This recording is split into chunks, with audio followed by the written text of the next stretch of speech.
Welcome to the Mixed Movement, where we speak candidly about the uncommon commonalities that people of mixed race face in our world today. Here, we listen, share, learn, and acknowledge that through our stories, we are all connected. We are your hosts, Nate, Chris, and Rachel Go. Welcome to the show. Hello, everybody, and welcome to today's show. I am so excited about our guest today. Her name is Amelia, and she and I met in a closed group online, and I was really intrigued by her story and reached out to her, and here we are. Welcome, Amelia. How are you? I'm well. Thank you for having me. Absolutely. Thank you for being a guest on the show. Let's start with a little bit about who you are and where you're from, and a little bit about your upbringing. As you well know, my name is Amelia. Pretty much raised in Minnesota from a town outside of the Twin Cities metro area. My upbringing, I was adopted when I was 3 years old. I'm biracial. I was adopted by a white family born in Kentucky. So then moved to Minnesota. Been pretty much here my whole life except when in the military. And now for a while now, I've been a medical social worker. Okay. Wow, so you do have a really unique story. Did you have other siblings that you were raised with? I have two older siblings. Both of them are my adopted parents' biological children. So I'm basically as they say, the black sheep of the family. I was raised in a very rural part of Western Minnesota, not big on adversity or diversity. So I had a lot of bit of struggle growing up. My parents always allowed me to be who I was. They never hid the fact that, hey, you're biracial, your birth parents are this and that. But in the area that I grew up on, resources were pretty much none. So I had aunts and uncles that lived in the big city. They would kind of take me in over the summer, so I'd be exposed to just ethnicity, period.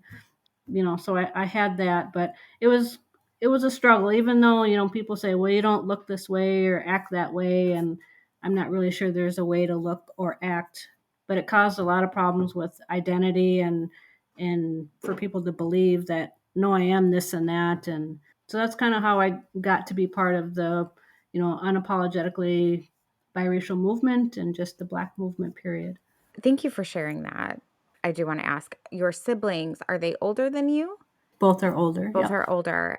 And your school life, was there any challenges that you had faced, or did you feel at all different, like you didn't fit in with your classmates or anything of that sort? I did pretty much kindergarten through I graduated from high school.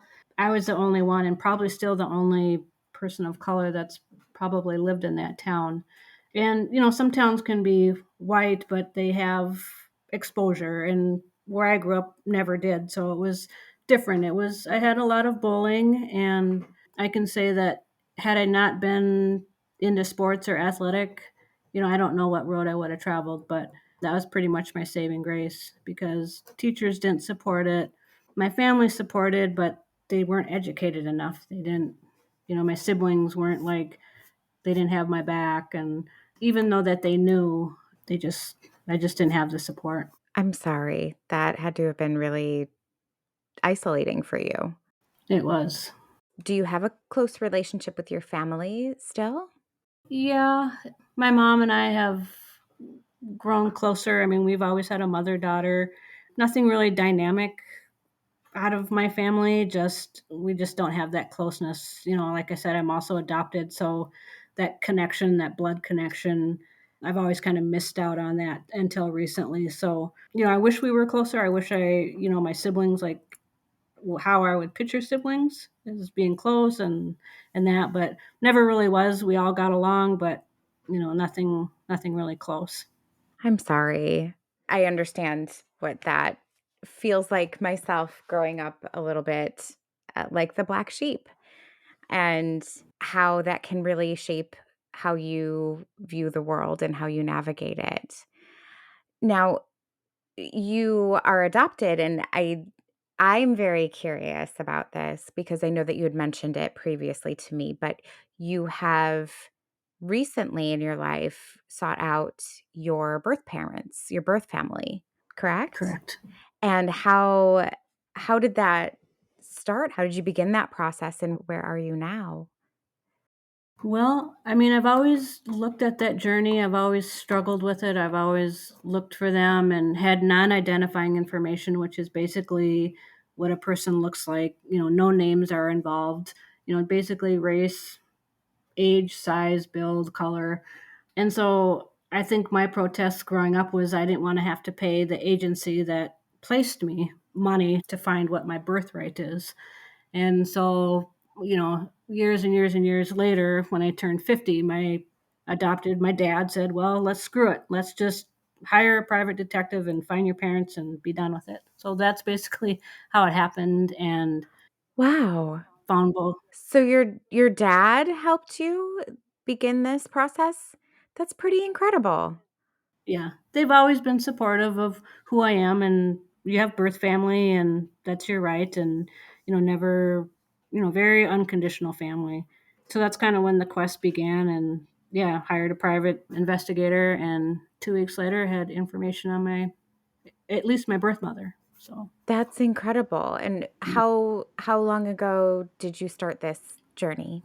3 years ago. Okay. And so since then you have open communication with your birth mother? I did at first, and then when she realized that I had connected with my birth siblings on her side, I guess I was a secret. So she got mad and she ended the relationship. I'm sorry. Yeah. So that's another strike of rejection. But then a year later she died, so don't need to pursue that. And then my birth father, he had died maybe 11 years ago, but have met my siblings on his side. So altogether I have nine siblings, nine half siblings from both sides. Oh my goodness. Yeah. Lots of personalities. So you never met your birth father, but you did your birth mother. Did you meet her in person before she had Nope, passed? just Just talked to her over talked. the phone. Yep, one time. What was that like for you? I don't really know. I can't really tell you. I think nerves, and it was like I didn't know what to expect from her. And I think I always assumed the family that I grew up in is just being unconditional and, hey, okay, I got, okay, yeah, I gave you up. She was very closed and denied at first and said, no, there's somebody else by that name. And then I had just challenged her and said, so you didn't give me up? And she goes, no, I didn't give you up. And there she just outed herself by saying that. So she finally basically confessed, and we never really talked about anything. I think she lied the whole time, and then when I tried to connect again, she never answered. And then in that meantime, I had connected with one of my sisters on her side that we've had a relationship for 3 years now, which has been pretty good. But my real quest, nothing against my birth mother side, but my identity, the biracial side, the racial side, the black side, has been with my birth father side, and most of them have rejected me. And I don't know if that's a mother father kind of thing or why, but only one will really have a conversation. The others don't want to have anything to do with it. So Have you had an opportunity to speak to all of them directly and they won't communicate with you? one, yeah, one flat out won't even reply. One did at first, but she hasn't anymore. Two of the brothers, they communicate every once in a while, but and I don't know if it's because we're all older and they've moved on with their lives or what it is, but they don't do the attempt to reach out. It's usually me reaching out.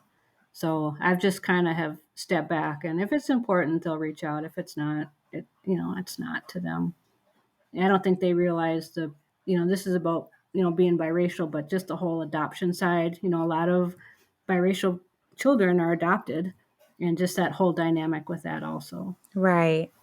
You know, So are your siblings from your dad's side not biracial? Are they all black? from birth father side, they're all black. Were you able to kind of piece together a story at all or of how you came to be? Well, he liked the ladies, so he stepped out a few times. I actually have another. brother from another mother on his side, who's biracial as well. And we communicate every once in a while, but he wasn't given up for adoption. He just stayed with his birth mom. But Okay. um, that's about all I know is he had affairs, and there I was.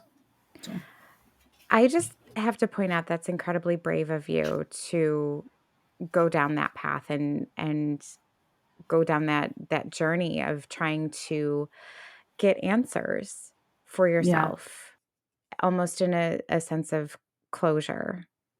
Hmm. So you do have a relationship with one of your siblings, correct? Pretty much two, but it's Minimal. yeah. And I think because they're all in Kentucky and I'm in Minnesota, so it's not, you can't reach out and touch someone. It's all, communication, phone, whatever. So have you not met in person? Yep, I've met my birth sister on my birth mother's side. She's come up here and I've gone down there. And then a brother on the birth father's side. We've met in person. Okay. That's amazing. Good for you. Thank you. Do you feel like that has helped you navigate your life since? Do you feel like that has brought in a connection to that side of your family that you weren't aware of while you were growing up?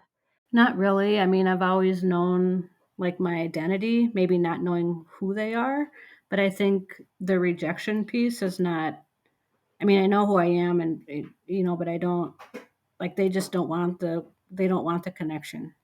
And I think that's what I have to roll through. I know I'm black and I'm white or whatever, but a sense of like who do I get this from? Like sports, like everyone's like neither one of them didn't play sports. They didn't know anything about sports. So I'm like, well, who do I get stuff from? And I think identity that way, not so much race, but just kind of like who you are and like your DNA basically. Right. Get it. Like whose traits Mm-hmm. have carried down. Yeah. So you have a little bit of information, Yeah. but I have to ask, do you feel like that has empowered you to become who you want to be? In a sense, I think it's made me like, I don't have to feel like, "Oh, they're not gonna believe me." Like, I'm secure in saying, I'm black or I'm white, or if someone's like, "Well, you don't look black." I challenge that now. I'm not afraid to, like, challenge people that are ignorant. "Why would you say you're black? You don't look black." And I'm like, "Well, black comes in all shades. So does white. So does Japanese. So does every culture." Right. And so I think since that's been more secured and, like, now I know even though I've known, I feel more secure on and just putting out that information. Like, I'm not afraid to say, like, why would you say such a thing? Like, my experience that I had shared with you is like, what do those things mean? Or, you're not afraid to be who you are, just express who you are. I just want to ask you how you handled those questions when you were younger versus now. When somebody, would you identify openly as being black or white? Or would you just kind of brush it off and kind of, not really engage in conversation revolving around your race when you were younger? Younger, I was very open. I've always been pretty open about it. Good. Yeah, and I always thought it was cool. I didn't know that it was different. Like, I didn't notice, like, when people called you names, at a certain age, you're like, you just laugh along with it. Until I kind of realized, like, that's derogatory, right? Or that monkey is negative, or that's not cool. And it took me a while to kind of learn that, and then knowing it was bad, trying to fit in, just doing negative things that you're just doing it to fit in. It's not who you are. And so it took me a while to probably ninth grade to where I was like, screw it. And it just caused a lot of problems because when you're discriminated against, people retaliate, they fight back. And sometimes fighting back with words is one thing and fighting back physically is another. It's almost like it's, I don't say hereditary, but we just have that in our blood to fight. Well, to defend ourselves, especially when we're getting questioned. So in terms of you had mentioned when you are presented with these negative terms, you're labeled these things. How did you react? Because you mentioned that you had done some kind of negative things and what Yeah, I would fight. physically. Yeah. Or I'd laugh along with it, Yeah. or my mouth can run a mile a minute.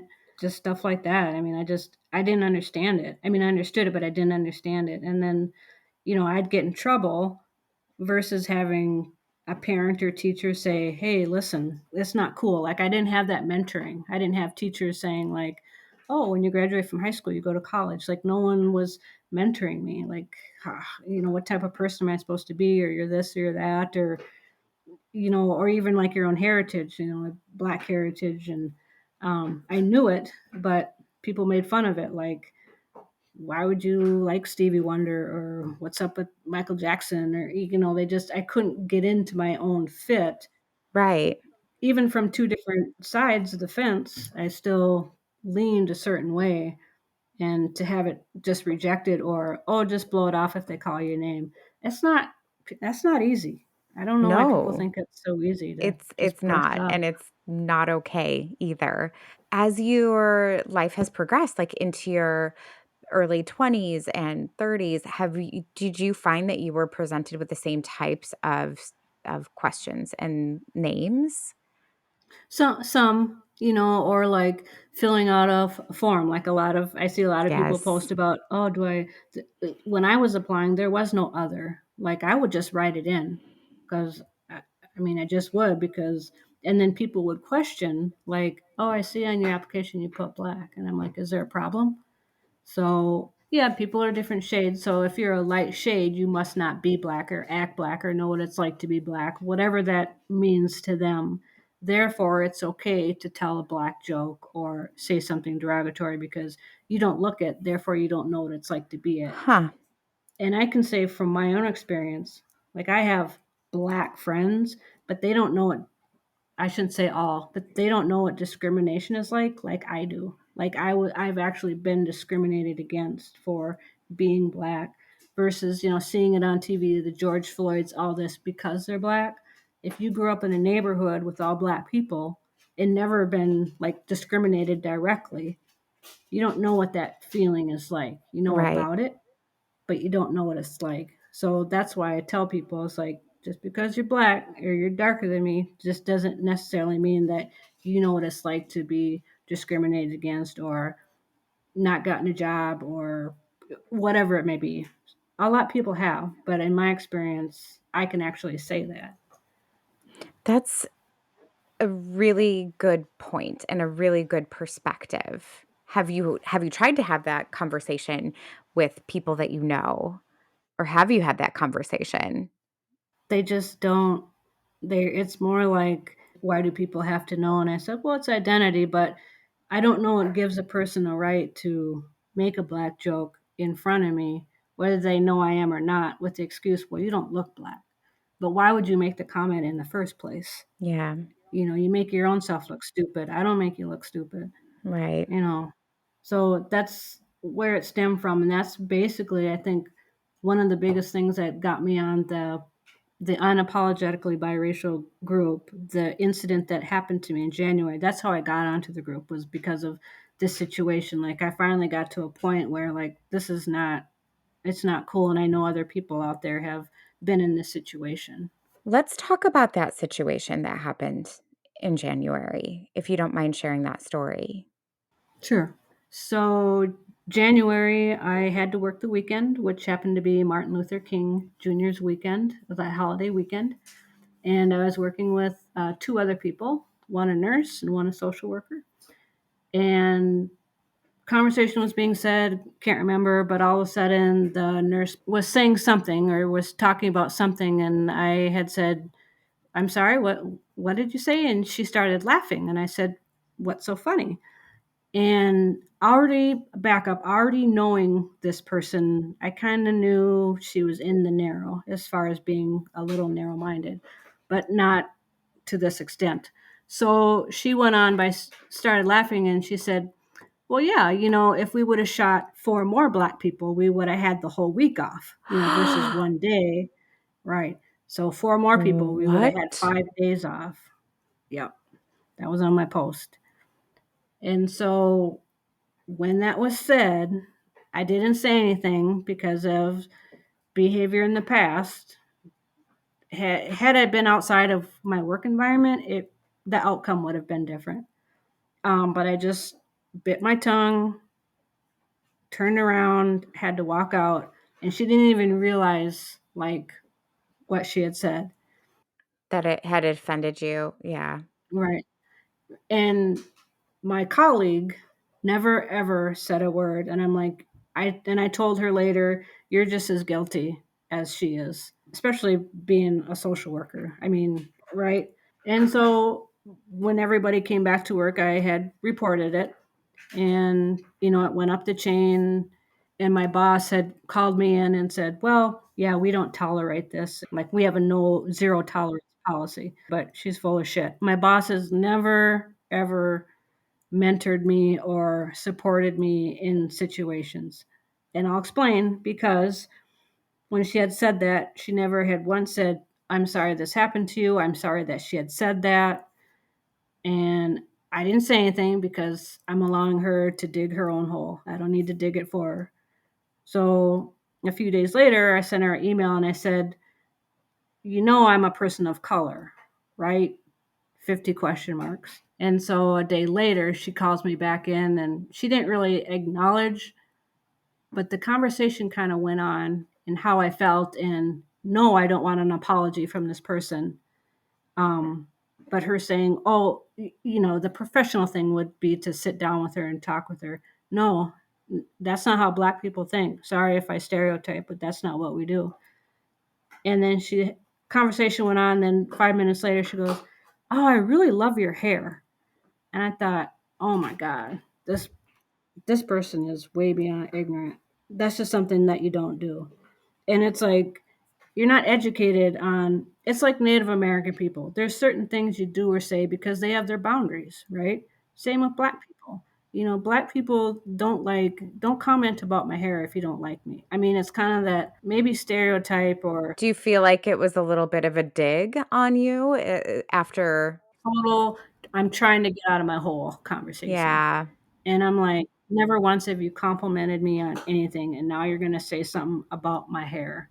And that's like the biggest ding on a Black person is like, oh, your hair. Like, you got everything going for you because of your hair. Right.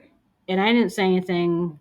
And then she started asking questions, oh, about your birth family. And I just said, I'm actually done with this conversation, and walked out. And if you want to fire me for that, go for it. Well, good for you for establishing that boundary of, I mean, it is pretty obvious that she was trying to recover from what she had said. She probably maybe was a little bit lost on how to do that, but good for you for Mhm. standing up for yourself in the way that you should have. Mhm. Has that has your relationship with her been altered since? Well, she hadn't said anything to me for about 9 months. Actually, I brought it up just a week ago and said, I'm just wondering why there's been no follow up. I know there was something happened to that person, like punishment or whatever, but she's still working there. Most places would have said you're fired, wouldn't even given you a chance to explain yourself. And she's still there.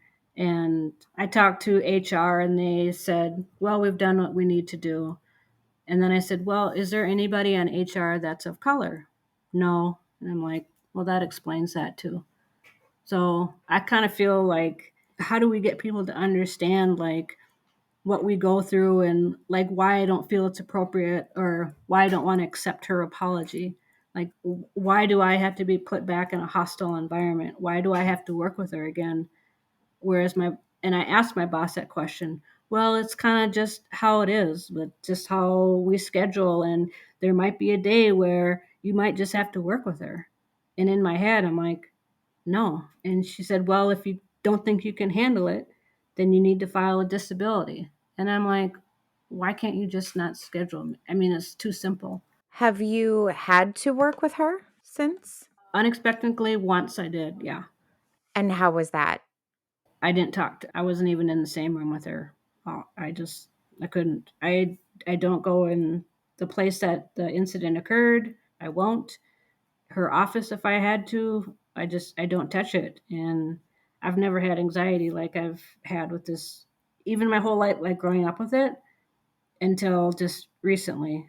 And I told my boss that, and she's like, I mean, she doesn't have anything to say. So that's kind of where I'm like, I'm going to keep fighting this. I'm going to get the word out. Anybody else this has happened to, I'm there for you. But this is not going to be like, she did what she did, she got punished, we move on. And we sweep it under the rug. That nothing actually changes. It's not going to happen. No. So if you were to be able to speak directly to her, what point would you try to get across to maybe hopefully shift her perspective? Would there be one particular thing that you would like to share with her on how it made you feel and why it's not okay? I don't know that we can tell people how we feel because you own how you feel, and I can't say I understand. I can maybe relate to maybe a situation. Sometimes I feel like when I've done something and I don't understand it, I try and put myself in other people's shoes. She will never know what it's like to walk in my shoes or a black person's, a Native American shoes. She will not ever have that feeling.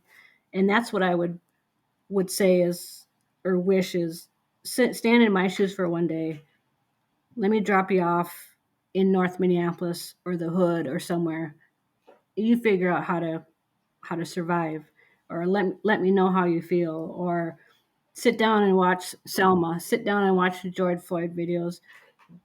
Let me see if you can get that feeling. She never will. So I mean, they're just not going to ever have that feeling. They don't understand that type of discrimination. It's a feeling that I can't even describe. I'm still mixed at the end of the day, but I carry that side so heavily, and it's hard to explain, and it's hard to even my family now. It's hard to explain to them, like I can't just like be the one that says, "Oh, forgive," and I forgive you, and I just don't. I feel in forgiveness, it goes away. That's just my own opinion. If forgiveness helps somebody else, go for it. But I feel if I forgive, I'm giving her the upper hand, and that's that's a person I don't want to have the upper hand. That is not okay. And she'll never walk in our shoes. She'll never walk in that. She'll never understand it. And you can say sorry till you're blue in the face, but it doesn't change. It doesn't change because your behavior will remain the same. I feel when you got that negative in your blood, you always carry that negative in your blood. Do you feel like, though, there would be one example that you might be able to share with her or anybody else in the future? Hopefully, this does not happen again, but you never know, that could maybe shift their perspective a little bit about how painful and scary it is. Not of anybody, even of mixed race, but Yeah, it's pretty incredible how that just was completely dismissed in front of people for her. that's a good question. I would have to say loss.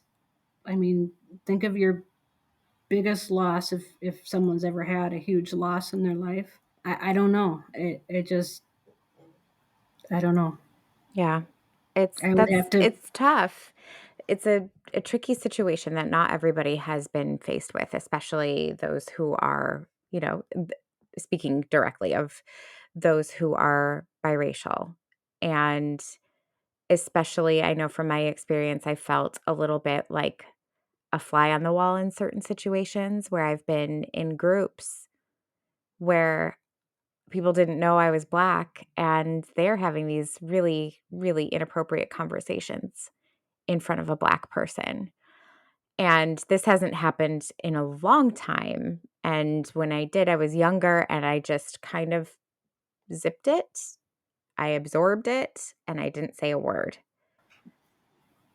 So we shouldn't have to keep zipping. We should not have to keep zipping. We shouldn't, because we're here. Hmm.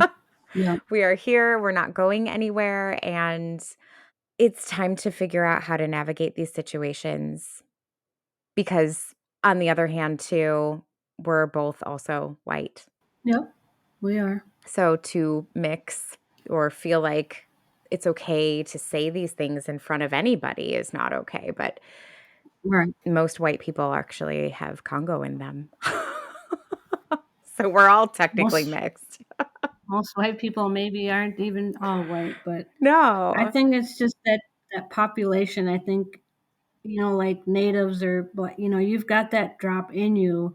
For some reason, there's a pull there. Yes, I'm mixed, and I can pass as either or. And I don't like it when people say, "Oh, you've got that white privilege." I'm like, I don't want to be privileged. I earn what I earn because I earned it, not because I'm white. But you've been told that Yeah, in your past, you've been told that you have white privilege? because I'm light skinned, so you can do anything or go anywhere. I'm like, I do it because I've earned it. You don't. I don't like that expression. I don't like the white privilege card. I don't like that at all. I don't know. I don't know why people go there with that. I don't either. What Um, does that mean? it Does that w mean they're better? No, I think that for most people, when you mention white privilege, it's essentially life is easier for you because of the color of your skin. That's what it is. But it's interesting for those of us who are mixed, who may have light skin and dark hair and have features of, our other half. It's not white privilege because we're everything. Hmm. It's really interesting. I feel like I've been questioned of that in my past too, and it's not fair. Life is not easier. It's actually a lot more challenging and a lot more intricate than people think.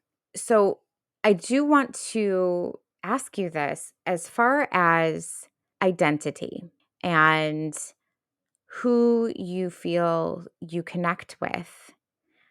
I know that that has been kind of a mission for you in your life.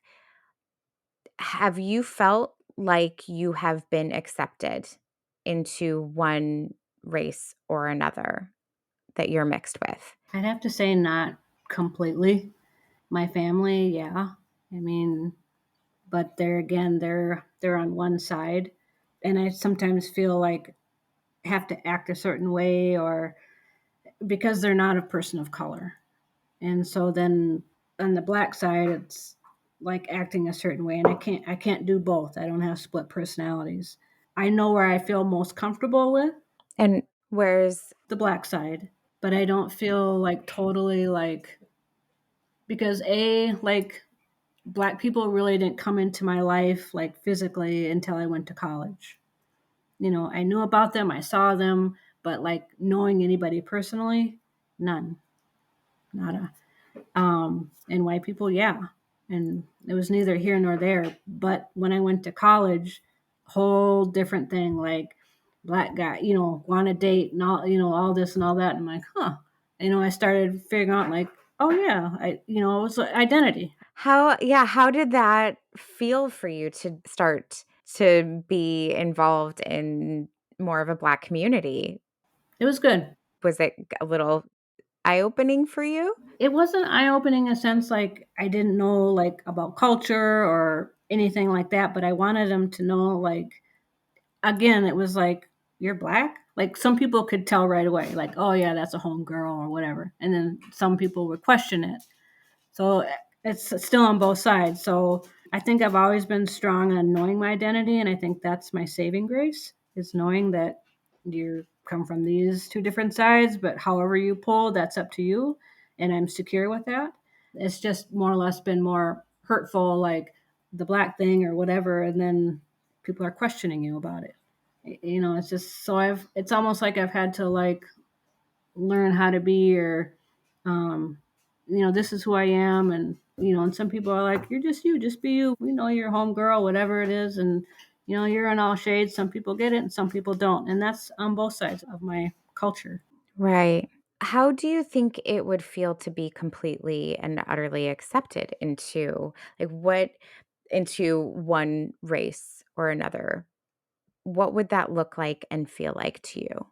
I don't think I'd ever have to question why I act or do or what I wear, or like I bought this t-shirt that says beautifully biracial, and I love it because I love to see the reaction of people, like, huh, like, or why would you wear something like that or whatever. And I'm cool, I'm fine with it. I don't have to question it. I don't question it. And I think for a lot of us biracial people, that's cool to do something like that because I'm secure in myself. This is who I am, and you can judge it how you want or whatever that you think. I don't care. And I don't know how it would feel to be like completely accepted because I just haven't. I just think if I was, I think with anybody, you would just be free and not have to worry about people judging you or, Right. no, you're not, or whatever. I love that shirt, and I love that you wear it and you're sharing your reactions.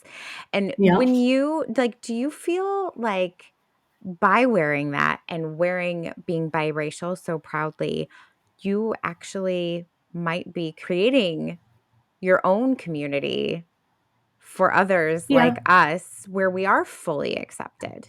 Yep. Because I think when I see people, when I'm out and I'm wearing it, and you see families that, that have a biracial child, and the mom kind of looks at the shirt like, oh, yeah, I have a biracial child. It's just kind of that expression like, it's okay, especially if they're more visibly biracial. I think for me, people tend to question sometimes or whatever, but I just, it's kind of our own identity. It's like, you don't have to be one or the other.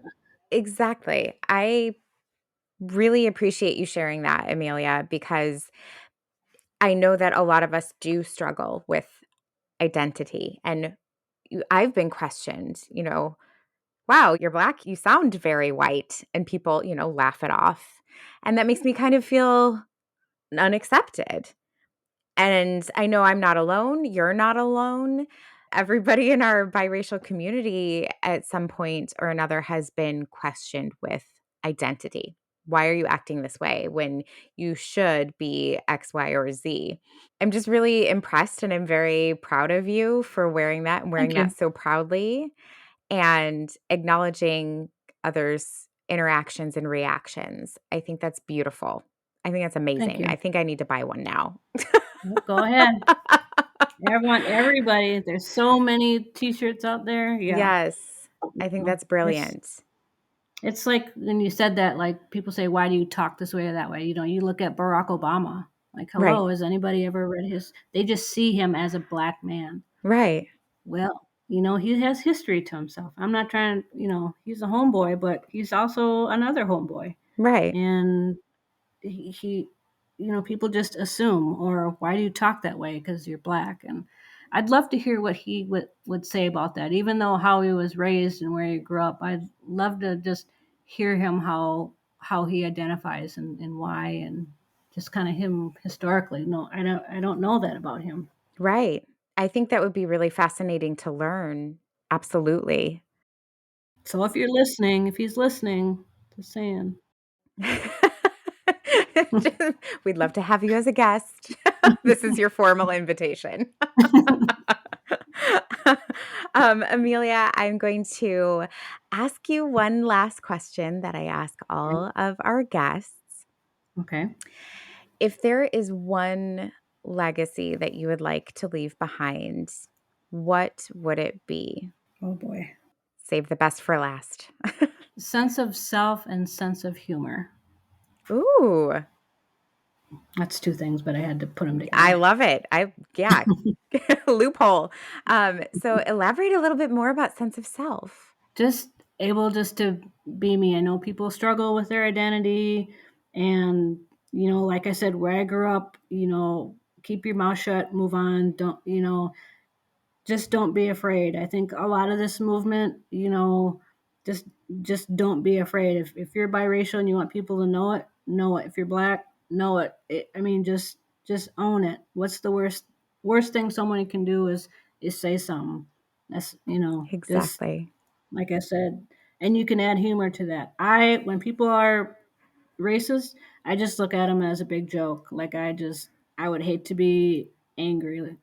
It's all anger. So I just, keep my humor, keep myself, and I'm good to go. Good for you. Thank you for sharing that. Yeah, I think that's brilliant. That is how we should thanks. approach life. Just be yourself and laugh at the things you can't change. Yep, for sure. For Awesome. sure. Well, thank you so much for sharing all that you have, Amelia. It has been an honor to get to know you and your story and keep doing what you're doing. Stand up for what you believe in and don't back down. Thank you. Appreciate you having me, Rachel. Thank you. Bye. Bye. We hope you enjoyed today's episode. We want to be here for you, and we can't do what we're doing without your support. Please hit subscribe, and to stay up to date, head on over to mixedmovement.com. That's MIXDMOVEMENT.com to stay up to date with news and more. We are the Mixed Movement. See you next time.